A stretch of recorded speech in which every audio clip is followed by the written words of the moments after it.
আমরা দাঁড়িয়ে রয়েছি রায়গঞ্জের কুলিক ব্রিজে। এই কুলিক ব্রিজ কিছুদিন আগে খবরের শিরোনামে উঠে এসেছিল। কেন শিরোনামে উঠে এসেছিল? এই কুলিক ব্রিজের দশা একেবারেই বেহাল হয়ে পড়েছিল।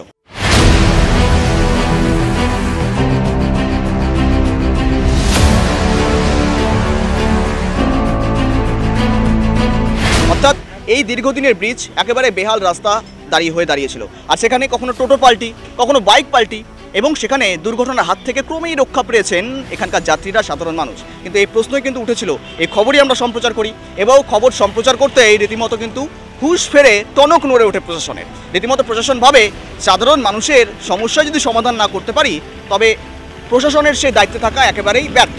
এই খবর হয়তো কোথাও বুঝতে পারে প্রশাসন, কিন্তু রায়গঞ্জের ছবি কিন্তু একেবারেই আলাদা। রায়গঞ্জে কিন্তু মূলত এই ছবি তুলে ধরার পরেই সঙ্গে সঙ্গে অ্যাকশন মোডে নেমেছে রায়গঞ্জ, মূলত বলা যেতে পারে প্রশাসন।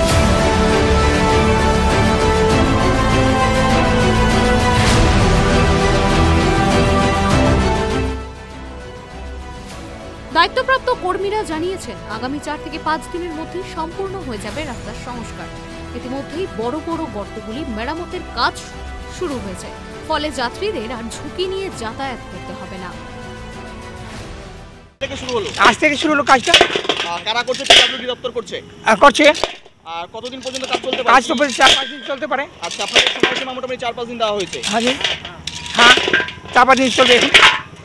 রাস্তাটি সংস্কার হওয়ায় খুশি পথচারী, স্থানীয় বাসিন্দা ও গাড়ি চালকেরা। তারা জানান দীর্ঘদিনের দুর্ভোগ থেকে মুক্তি মিলছে অবশেষে।